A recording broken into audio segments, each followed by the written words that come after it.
Mas eu quero fazer uma pergunta para você, Dilson, que a gente tá varrendo uma coisa para baixo do tapete, uma coisa assim que é muito importante, né? O Macron citou hoje força nuclear.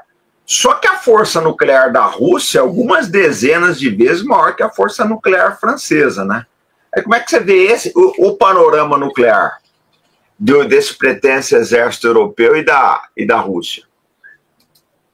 Eu acho que ele, na verdade, ele precisa do protagonismo. O Macron, ele é famoso por buscar estar presente e falar alto como se ele fosse alguém que está resolvendo algo. A França histórica sempre foi uma nação que teve presença, pelo menos desde a era colonial europeia até a era recente. Ela sempre foi uma nação de presença e uma nação muito importante para o equilíbrio de poder no mundo. Muita gente despreza o poder militar da França, acha que a França não tem. Ela tem sua capacidade, sim, e ela é um player muito importante. Agora, o que o Macron está querendo fazer é dizer, vamos juntar todo mundo aqui, olhem para mim, eu tenho uma solução. Eu tenho minhas armas nucleares. Primeiro, precisa mudar a Constituição francesa, porque lá está especificado que o arsenal militar francês é para uso exclusivo de defesa da França. Isto é um fator que ele vai ter que brigar lá dentro.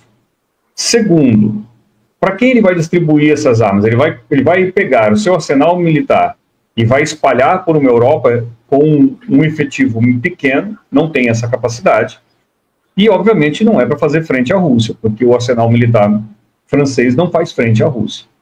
Embora ele tenha a capacidade de causar danos severos a infraestruturas russas. E esse é o recado, é uma arma de dissuasão.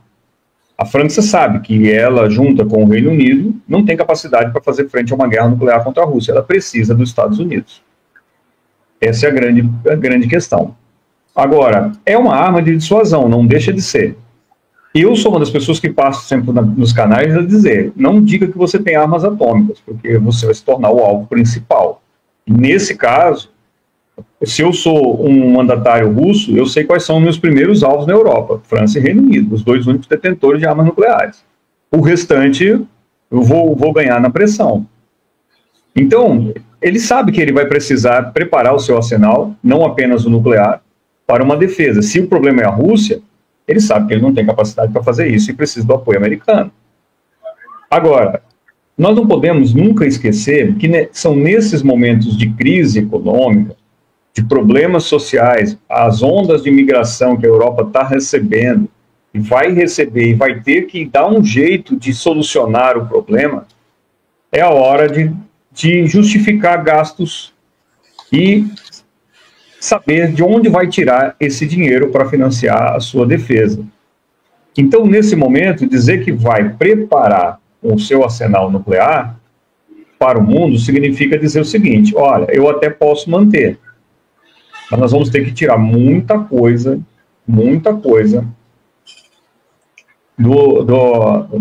debaixo dos colchões aí. Os seus colchões, vamos tirar seus dinheiros aí que estão guardados e vamos ter que investir. E a França pode garantir isso. Então, o que ele está chamando a atenção é para a indústria de defesa. Talvez ele quer se tornar um exportador para as nações europeias de equipamentos militares. E, obviamente, é uma declaração que diz o seguinte, tenho arma atômica e eu posso dar essa resposta. Não pode, não tem como. Todos sabem. E agora tem um outro fator também, comandante, que precisa ser dito. As pessoas têm o medo da guerra nuclear, ela não vai ocorrer. O lançamento do míssil Oreshnik foi a declaração russa de que ela não precisa usar arma nuclear. Ela vai usar armas convencionais de alta precisão, da qual os sistemas de defesa não são capazes de barrar. E se, por acaso, o conflito continuar na forma como está muito claro a declaração do Trump de que não é ele que está com a mão lá guiando os mísseis ucranianos. Se um míssil desse atinge uma infraestrutura crítica de Moscou, a resposta vai ser contra qualquer nação europeia. E será convencional. Esqueçam a guerra nuclear, ela não vai ocorrer. E a Rússia não precisa utilizar de equipamento nuclear para poder danificar a Europa. Um ataque de um míssil daquele é uma instalação, por exemplo, uma base naval lá no Mediterrâneo, ou mesmo no Atlântico, ela já vai ser um estrago gigantesco. Tá? Uma perda gigantesca para as nações. E a Rússia tem capacidade de fazer isso, foi isso que ela declarou com aquele ataque do Oreshnik. Não foi para o Zelensky o recado. Foi para a OTAN. Foi dizer para a OTAN assim, eu eu tenho arma nuclear, mais do que você, mas não é ela que eu vou usar. Eu vou primeiro acabar com todas as suas capacidades. Eu atinjo qualquer nação da Europa dentro do meu perímetro e está tudo bem, não estou nem usando um míssil intercontinental. Isso aqui é para os Estados Unidos, se tivéssemos uma guerra. Mas eu não vou usar, como eu sou trouxa. Então, a grande questão é essa. E o que eu vejo? Muita retórica, muito blá blá blá, muito eu consigo fazer. Como que a Europa consegue agora se organizar e se estruturar contra a Rússia, se até agora foi o que ela tentou no conflito da Ucrânia? Sem resultado positivo. Dizer que não tem resultado positivo também não é certo. Teve o atraso do conflito, algo que fazia parte da estratégia de impedir o avanço russo. Mas ainda assim, a que custo? Isso provou que a Europa não terá capacidade de segurar uma guerra contra a Rússia, né? E isso significa, tem que tomar muito cuidado com as palavras, porque ela não pode fechar as portas para os Estados Unidos. Ela depende dos Estados Unidos para poder segurar a Rússia e conter a Rússia. Então vejo que é um jogo que está sendo jogado e que alguns atores estão querendo ser protagonistas. No caso aí, Emmanuel Macron, que é bem da característica dele. Ele já veio aqui na Amazônia dizer que a Amazônia era do mundo, não era do Brasil. Ele vai aí constantemente fazer declarações do tipo na África, e agora está presente na Europa para dizer também, eu estou em todos os lugares, não controlo nenhum deles, mas estou sobre o comando de todos. E a Europa tem que se, de alguma forma, aí, repensar a sua estratégia.